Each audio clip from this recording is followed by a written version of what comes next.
Assalamualaikum warahmatullahi wabarakatuh.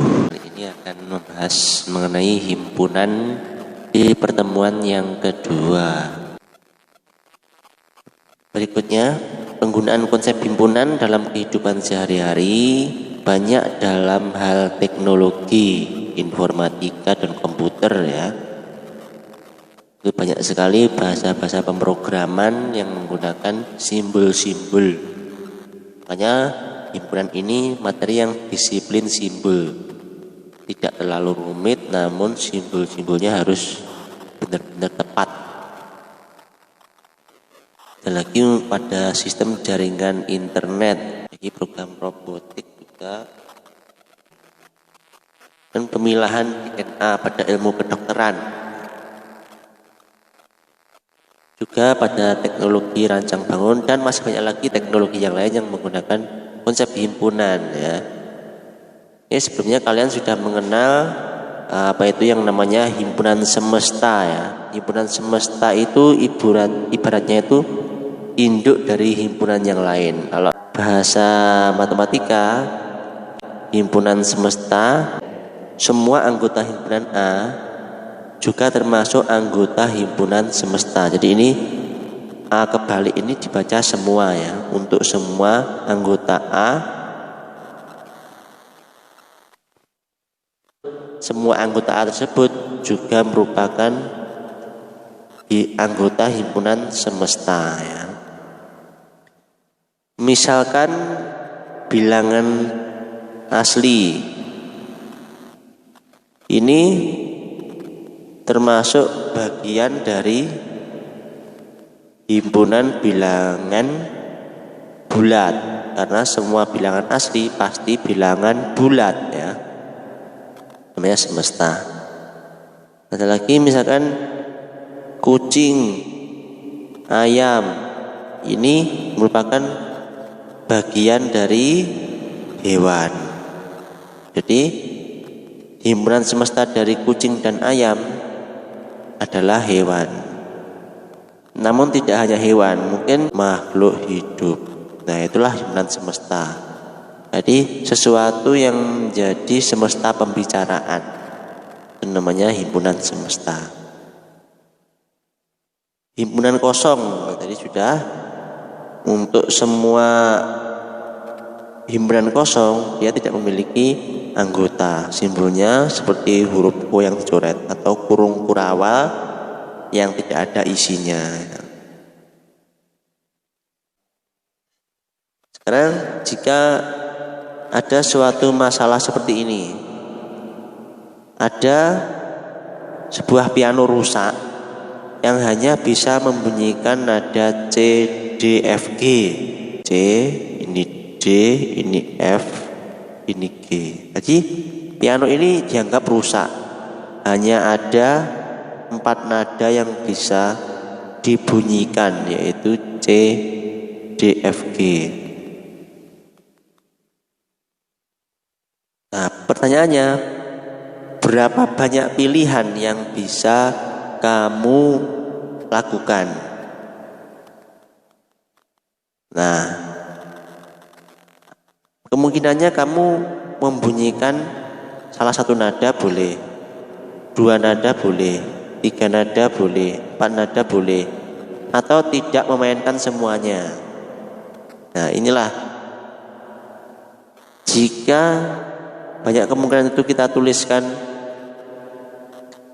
sebagai himpunan, pilihan nada tersebut ditulisnya dalam bentuk kurung kurawal. Jadi kemungkinan kamu memainkan satu nada C, D, F, G. Kemungkinan kamu memainkan 2 nada C, D, C, F, C, G, D, F, D, G, F, G.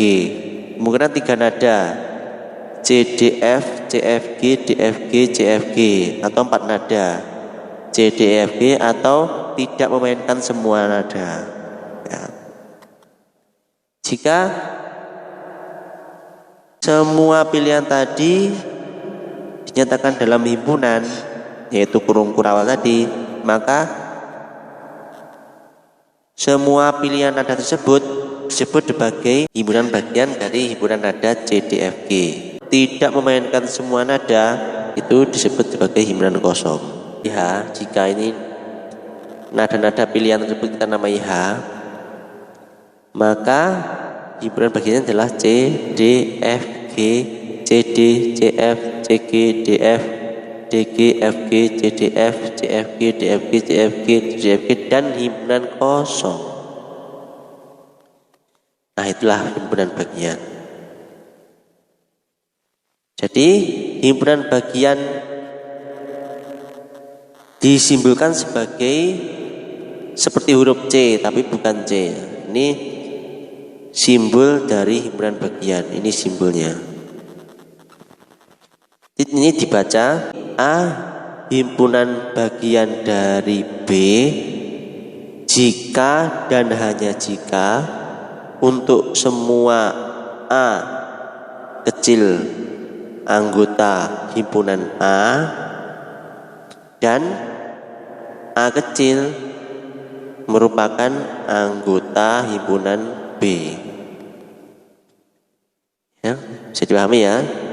Jadi kalau dalam bahasa matematika, A dikatakan himpunan bagian dari B jika dan hanya jika semua anggota A merupakan anggota B. Kalau diwakili suatu diagram, jika ini anggotanya A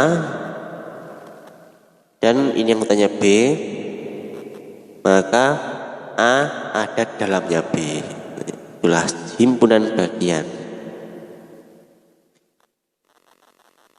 Misal A anggotanya 1 dan 2, B 1, 2, dan 3. Apakah A himpunan bagian dari B? Nah, ada kemungkinan beberapa jawaban. Misalkan ini Iksan. Iksan menjawab, iya, A anggota B karena semua anggota A juga merupakan anggota B. Ya, betul juga ini ya. Bahasanya Iksan seperti itu dibolehkan. Bahasanya Upin Ipin 1 dan 2 himpunan bagian dari 1, 2, 3 karena 1, 2 termasuk bagian dari 1, 2, 3. Ini bahasa Upin Ipin juga dibolehkan alasannya. Sekarang bahasanya ini siapa yang namanya? Iksan nih ya. Oh, tadi bukan Iksan nih. 1 dan 2 anggota 1, 2, 3 karena dalam 1, 2, 3 ada 1, 2-nya. Ini juga boleh jawabannya Iksan ini. Oke, itu beberapa alasannya. Tapi apakah himpunan bagian dari 1, 2, 3 hanya 1, 2? Ya bukan ya, karena tidak hanya 1, 2, bisa aja 1, bisa 2, bisa 3, 1, 2, 1, 3, 2, 3, 1, dan himpunan kosong juga termasuk himpunan bagian dari 1, 2, dan 3. Jadi, nah ini ada tambahan lagi. Jika semua anggota himpunan bagian dari 1, 2, 3 dijadikan satu kumpulan lagi atau satu himpunan lagi, maka himpunan yang berisi himpunan bagian tersebut disebut dengan himpunan kuasa. Nih. Ini himpunan kuasa dari 1, 2, 3. Himpunan 1, himpunan 2, himpunan 3, himpunan 1, 2, himpunan 1, 3, himpunan 2, 3, himpunan 1, 2, 3, himpunan kosong, dan ditutup lagi dengan 2 kurung kurawal. Oke. Itu namanya himpunan kuasa. Jadi himpunan kuasa dari B adalah suatu himpunan yang anggotanya adalah seluruh himpunan bagian dari B tersebut. Nah, jika himpunan A anggotanya 1,